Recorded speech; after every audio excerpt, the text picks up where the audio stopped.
Did you know that around 1 in 5 adults feel like they're simply running on empty? They go through the motions of life with no real drive, not knowing how to keep going, but at the same time, not necessarily wanting to end it all. Does this sound familiar to you? If it does, you're not alone. This silent and often invisible struggle is known as passive suicidality, a concept that's far more common than most people realize. What is passive suicidality? Imagine feeling like you're existing, but not really living. You don't actively seek death, but you also don't have the energy or enthusiasm to truly engage with life. You might think, I don't want to die, but I wouldn't mind if I didn't wake up tomorrow. It's not about having a plan to end your life, but rather, it's the deep resignation to your circumstances, an emotional disconnect from the things that once mattered. The truth is, this silent struggle of passive suicidality affects millions of people worldwide. Studies show that nearly 1 in 5 adults will experience some form of passive suicidality at some point in their lives. This is a problem we need to discuss openly, what it means, why it happens, and most importantly, how we can fight it. What exactly is passive suicidality? In its simplest form, passive suicidality is a slow, gradual erosion of your will to live. There's no energy to get involved in life, no excitement or hope for the future, just an ongoing indifference that consumes you from the inside out. It is far different from suicidal ideation, which often includes thoughts of actively planning death. Instead, passive suicidality is about resigning to life, a feeling of emotional numbness or just going through the motions with no intention to act on your pain. Why does passive suicidality happen? So what causes someone to fall into this deep emotional numbness? The triggers for passive suicidality are many, but they often stem from overwhelming stress, financial difficulties, burnout, unresolved trauma, or a lack of purpose in life. Sometimes it's all of the above. Society doesn't make things easier either. We're constantly told to tough it out, and this mentality often leads to feelings of shame and isolation. Research highlights a concerning trend. 40% of adults report feeling socially isolated, which plays a huge role in creating a sense of hopelessness. When we're isolated, disconnected from others, it becomes harder to maintain hope and see a way out of our struggles. Why is passive suicidality so dangerous? You might think of passive suicidality as just a mental issue, but it goes beyond that. It has profound physical effects on your body as well.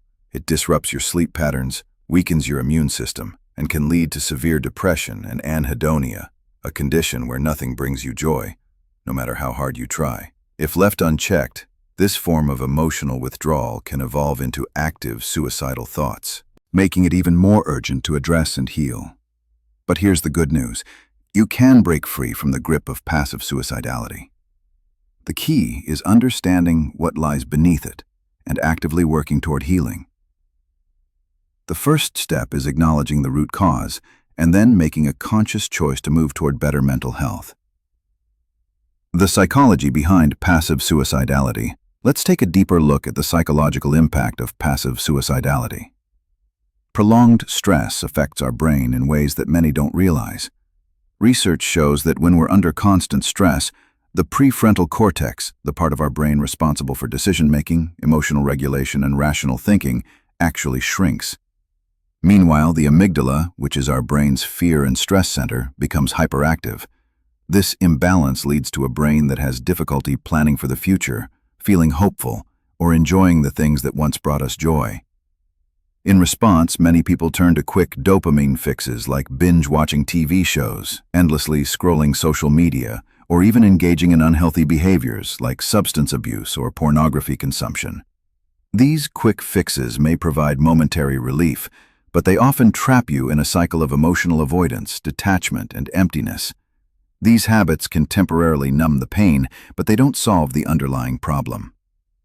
Breaking free from passive suicidality. Where to start? If you're watching this and thinking, "This is me," you're not alone. The journey to healing starts with small, deliberate steps to break free from this emotional prison. Let's talk about some of the ways you can reclaim your life. Remove barriers to healing. One of the most powerful things you can do is to identify and remove any barriers to your healing process. This might mean getting rid of dangerous objects such as pills or ropes, or even thoughts of harm written down in a journal. Letting go of these triggers is a crucial step in creating a space where healing can truly begin. I once worked with someone who kept a noose in their basement, something they thought of as their safety net for when life became unbearable. Removing that object felt terrifying at first. The anxiety spiked, but once they got rid of it, they opened the door to real, lasting healing. Vulnerability can be terrifying, but it's also where growth happens. Talk about it. You don't have to carry this weight on your own. Research shows that talking about your struggles can significantly reduce feelings of isolation and shame. If sharing your feelings feels overwhelming, start small. Text a trusted friend and say, "Hey, I'm struggling. Can we talk?" Or, if you're not ready to speak, begin by writing your feelings down in a journal. If you feel comfortable, share your thoughts with someone you trust. Another valuable resource is seeking professional help. Therapists are trained to guide you through difficult emotions and can offer tools to help you manage your struggles. It's not an instant fix, but with each session, you'll begin to feel lighter. If seeing a therapist isn't an option right now, consider joining anonymous forums or online support groups. These spaces allow you to share without judgment and help you feel less alone in your journey. Take control of your choices. Sometimes, life feels like it's spiraling out of control, but there's always one thing you can control: yourself. Dr. Alec Kanagia, a Harvard-trained psychiatrist, once shared the story of a woman who survived a concentration camp. She didn't have control over her guards, her circumstances, or even her future, but she did have control over one thing: herself. She made a simple yet powerful choice: I'm not going to die today. That choice gave her the strength to carry on. You can make similar decisions. Maybe it's choosing deep breathing when you're overwhelmed, or reaching out to someone when you feel isolated. This decision is a powerful step in reclaiming control over your mental and emotional state. Rewire your reward system. When you're overwhelmed with unmet goals, like improving your career, finances, or relationships, it's easy to feel like nothing you do matters. Each small step might feel insignificant. Your brain perceives these actions as mere drops in an ocean of unresolved tasks, which can lead to a lack of satisfaction and a decrease in dopamine. The key to breaking this cycle is shifting your internal reward system. Start by celebrating the small victories. Did you cook yourself a meal today? That's self-care. Did you manage to get out of bed? That's resilience. These small wins matter. If you feel like you have no goals at all, start small. Something as simple as waking up early or putting on clean clothes, even if you're not going anywhere, can help you feel like you're taking care of yourself. Over time, your brain will begin to recognize the value in small progress rather than focusing on perfection. Build momentum.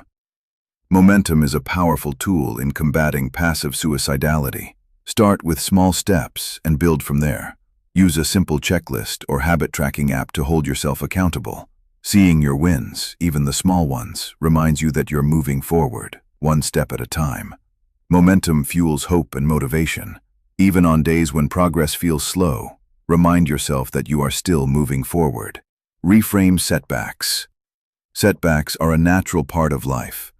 Instead of viewing them as failures, try to reframe them as learning opportunities. For example, if you're trying to bake a cake and it doesn't rise, instead of saying, "I ruined it," think, "I now know I need to adjust the temperature or add more baking powder." Mistakes are part of the process, and they provide valuable insights into what works and what doesn't. Try something new. Engaging in activities that trigger an adrenaline rush has been shown to improve mood and create a sense of alertness. Whether it's hiking, skydiving, or even riding a merry-go-round, these activities get you out of your comfort zone and stimulate your mind. The sense of accomplishment from completing a challenging activity boosts dopamine levels, providing a fresh perspective on life. Embracing these experiences can reignite the spark of possibility and remind you that life still has excitement to offer.